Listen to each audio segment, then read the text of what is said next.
Boa noite, pessoal, tudo bem? Como a Rafa começou a dizer, né, meu nome é Guiomar, eu sou professora de língua portuguesa, eu sou formada em letras pela Universidade Federal de Minas Gerais, na FALE. Atualmente, né, eu sou efetiva no Estado, eu sou efetiva desde 2014 na rede estadual de ensino, mas atualmente eu estou na Secretaria de Educação, sou mestre em Educação, também pela Universidade Federal de Minas Gerais, pela FAI, e é isso. Você poderia falar um pouco sobre a sua trajetória até chegar à formação e à profissão que tem hoje? Falar de uma trajetória, né, de uma mulher negra no Brasil não é fácil. Minha mãe, ela só tem apenas a quarta série, né, a antiga quarta série do ensino fundamental. O meu pai chegou a fazer o ensino médio, então meu pai ele era autônomo, comerciante, ele tinha um pequeno comércio. Então eu fui criada assim, né, nesse lar. Eu sou a caçula de 7 irmãos, né.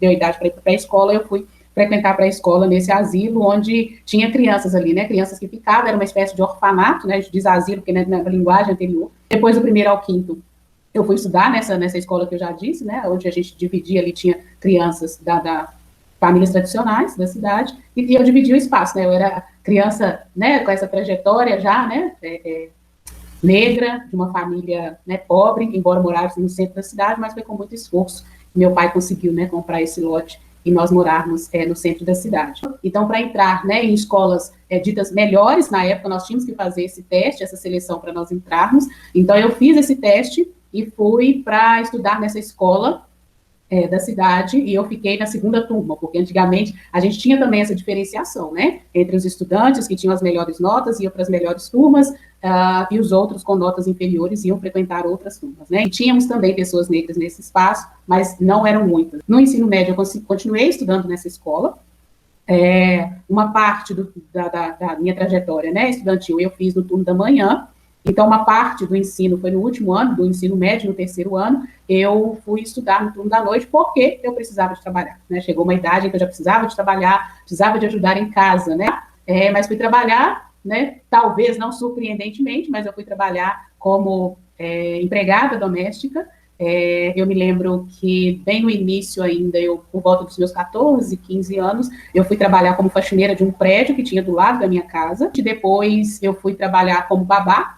Ao me formar, né, o ensino médio, eu não tinha muitas esperanças de fazer graduação, porque diante da realidade, né, minha, dizendo brevemente para vocês, as expectativas não eram muitas, porque na minha família, né, apenas eu, como caçula, cheguei a me formar o ensino médio, então eu sou a primeira a fazer o ensino médio na minha casa, então já era um ganho, né, fazer o ensino médio já era um ganho. Eu não tinha muitas expectativas, mas um certo dia, conversando com um professor de artes da minha escola, ele me falou, Guiomar, mas você pode não ter condições de pagar uma faculdade, mas existe faculdade pública. Então eu falei, eu fiquei surpresa e guardei isso. Eu fui trabalhar no restaurante como garçonete, e lá eu fiquei conhecendo uma amiga, uma colega de trabalho, e ela fazia cursinho, ela sempre falava que fazia cursinho e tal, então isso foi começando a crescer dentro de mim, então existe cursinho, é possível, tem um caminho, né? Depois que eu fui sair de garçonete, eu fui trabalhar como babá novamente de uma criança, e coincidentemente era uma família de professores, né? Eu era babá de filho de uma pedagoga. Depois disso, eu tentei, primeiramente, um curso, né? Eu tentei fazer psicologia, eu tinha, na época, o desejo de fazer psicologia, eu me identificava um pouco com a profissão, mas eu não tive êxito no primeiro ano do vestibular dessa casa e fui para a indústria, então comecei na indústria farmacêutica, eu trabalhava na produção mesmo, e trabalhava no turno da noite, né? Então aí eu tive que interromper os meus estudos, mas eu fiquei 2 anos e alguma coisa nessa empresa. Depois eu saí de lá, ainda com esse desejo, tendo contato com outras pessoas, né, com outras experiências, reacendeu então esse desejo de fazer cursinho novamente para tentar vestibular. Eu resolvi tentar então um curso de letras. Por quê? Porque mesmo eu também tive algumas experiências como professora particular de alguns alunos, de alguns vizinhos meus mesmo. Eu tive êxito, na minha época ainda era quando a UFMG, né, tinha aquelas 2 etapas, a primeira etapa que era das provas, né, fechadas, e a segunda etapa de prova aberta. Eu entrei para a faculdade, né, para a universidade em 2008, e depois disso, né, eu me formei em 2012, então, assim, um semestre antes eu corri para me formar, né, porque eu tinha que trabalhar, eu estava com bolsa, né, na universidade, eu dei aula em cursinho por um tempo, enquanto eu estava designada na rede, depois eu me efetivei, né? Eu fiz o concurso, estando na faculdade ainda, eu fiz o concurso para o Estado, né? Para a rede estadual, passei, tive que aguardar o período, né? Porque tem todos aqueles trâmites de concurso. Então, quando foi em 2014, eu fui nomeada e me tornei efetiva na rede. Então, isso em 2014. E quando foi em 2016, no finalzinho de 2016, mais ou menos, eu tive contato com um professor que ele fazia mestrado, se eu não me engano, na UENG, e a gente começou a conversar sobre algumas coisas e foi me despertando o interesse de fazer o mestrado, sabe, Rafaela? E não por coincidência, obviamente, me foi apresentado o programa de ações afirmativas na pós, em 2017. Eu entrei, foi um processo seletivo, né, para pessoas negras, principalmente, né, e pessoas que têm uma trajetória, questão né, da escola pública, enfim. Então, eu me ingressei nesse programa, sabe? Para ajudar pessoas, né, que tinham interesse de ingressar na pós-graduação.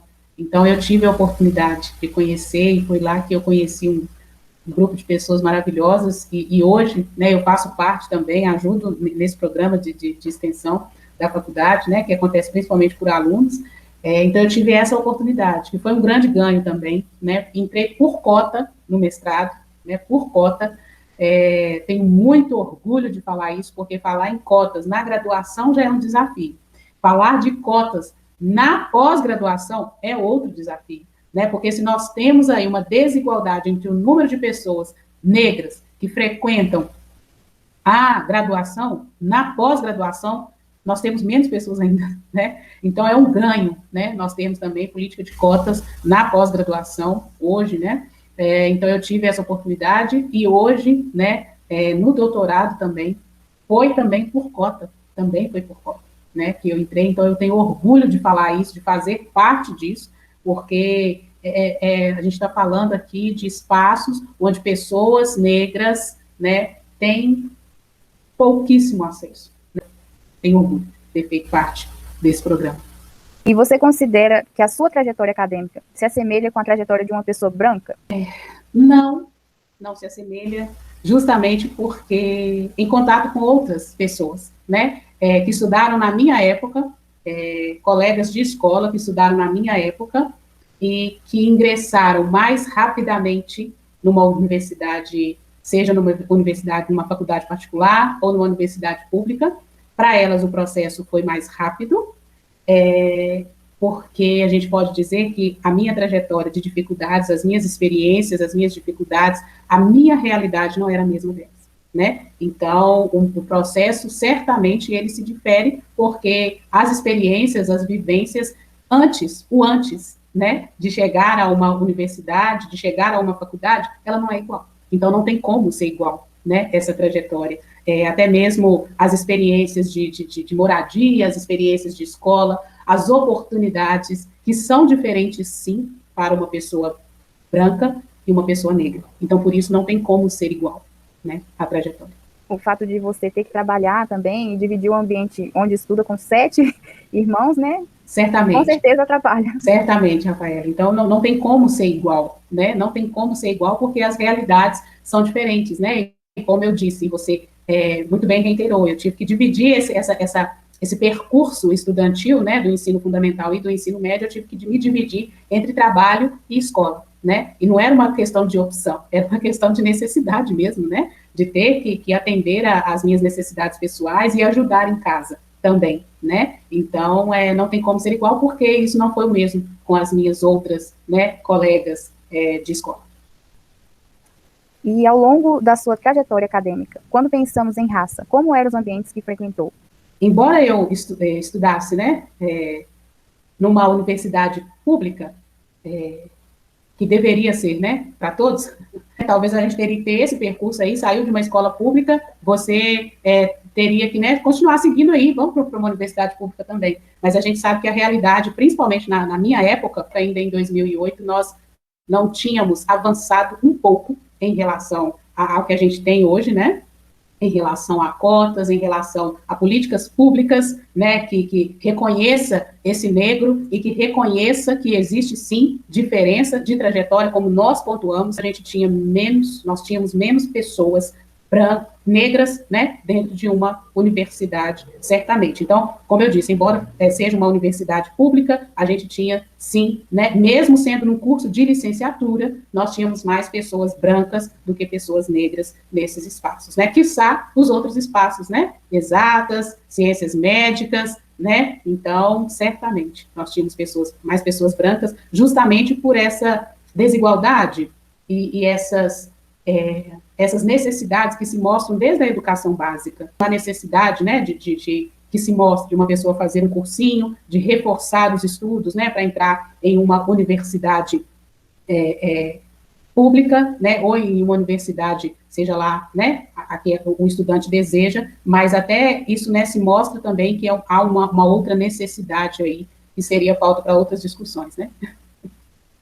Ao ouvir e observar os relatos de seus alunos negros e brancos, você considera que os caminhos que eles percorrem para chegar a uma universidade são os mesmos? Não, porque eu sou um exemplo, né, com muito orgulho, eu sou professora de uma escola pública, né, fui estudante de uma escola pública, né, então, e como até mesmo pela minha trajetória, né, a trajetória de um negro, ela se assemelha em muitos pontos. Não é diferente a trajetória, os desafios que os estudantes negros das escolas públicas, eles enfrentam. Na aula de uma escola também de periferia, próximo a um bairro, né, periférico da nossa cidade, que aponta para muitas necessidades e carências, então a nossa escola, ela atende estudantes dessa região, certamente não é igual, né, se nós formos observar os espaços, por exemplo, esses espaços, né, observando uma região um pouco mais nobre da nossa cidade, observando esses bairros mais periféricos, se a gente for olhar lá, quem são essas pessoas que estão nesses espaços, né? Então, a gente já nota aí essas diferenças, essas carências, né? Como eu te falei, então, assim, são necessidades mesmo de políticas públicas que atendam e que abarquem e que reconheçam essas necessidades que se mostram, né? Essas desigualdades que se mostram desses estudantes, né? Então, elas são inúmeras e são históricas. Elas são inúmeras e são históricas, né? Na nossa realidade, no nosso Brasil, no nosso país,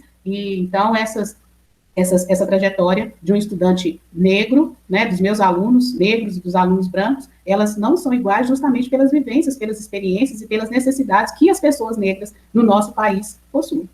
Qual a sua opinião sobre a política de cotas? Você considera que elas combatem as desigualdades? Se sim, de qual maneira, de qual forma? A política de cotas, as cotas, ela é um ganho, né? Nós tivemos que lutar para consegui-las. Então, só de nós termos que lutá-las para consegui-las, para colocarmos como ponto de pauta, então isso aí já é um ganho. Só de termos conseguido, né, essa política pública, só de termos conseguido e veio diante de muitas lutas, né? Então, quando a gente se discute a questão de política de cotas, não é algo que nos foi presenteado, né? Foi por meio de muita resiliência, de muita insistência e de colocar em pauta justamente essas desigualdades que, como eu falei, são históricas, né? É um dos ganhos sociais que as pessoas negras tiveram ao longo da sua história e elas ajudam, sim, uma vez que a partir dessa política de cotas, nós avançamos e conseguimos avançar, né, um pouco na presença de pessoas negras dentro das universidades, né,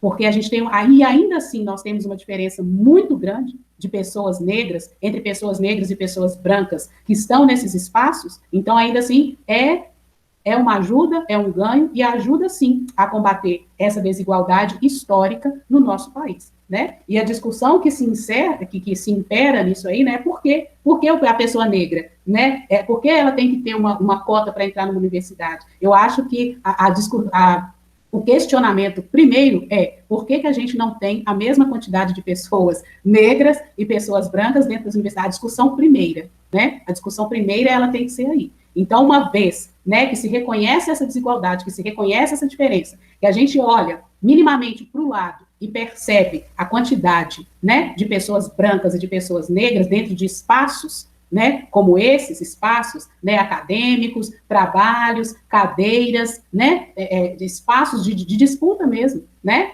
então, a discussão primeira, ela tem que vir aí. Por que a gente não tem o mesmo quantitativo de pessoas, né? Então, se a gente tem uma política pública que, minimamente, ela amenize e sirva, né, para mitigar e, primeiramente, para reconhecer essas diferenças e colocar mais pessoas negras dentro desses espaços, isso aí, algumas pessoas, elas falam, né, que a população, né, o Brasil tem uma dívida histórica com as pessoas negras E é uma dívida histórica mesmo, né? A partir do momento que você tem lá, né, pessoas negras, homens negros e mulheres negras que foram escravizadas e após, né, saírem dessa condição de escravizados, a gente não atender a necessidade dessas pessoas, saindo dessa condição, elas continuam ainda, né, sofrendo as mazelas, né, desse período de escravização que existiu entre os negros, né? Então, não se resolveu, né? Só a questão lá, né, de sairmos, das pessoas negras saírem dessas condições, ainda assim nós precisávamos de políticas e de ações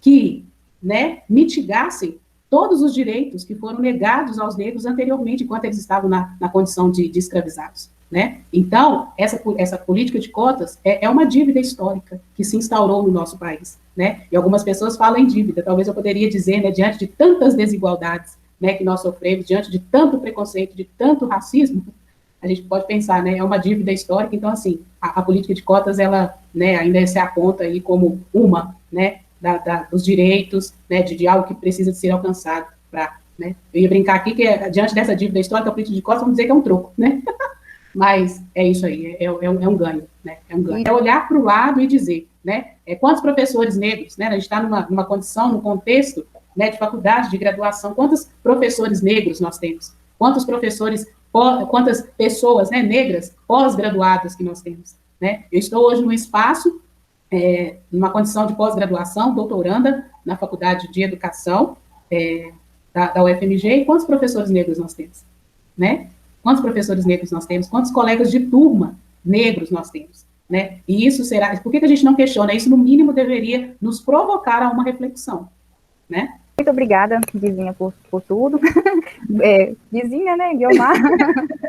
Foi de muito proveito mesmo, muito aprendizado, essa conversa que a gente teve. E eu espero que seja bem aproveitado também pelos meus colegas, por todo mundo que vai assistir, porque realmente é um assunto que a gente tem que ouvir muito ainda, aprender muito ainda. Então, muito obrigada. Imagina, por ter pegado seu tempo. Imagina, estamos à disposição para conversar e falar sobre isso, né? É sempre bom quando a gente tem pessoas que questionam o seu próprio lugar, né, a sua própria condição, e que isso venha realmente nos levar minimamente uma provocação, né? E uma inquietação.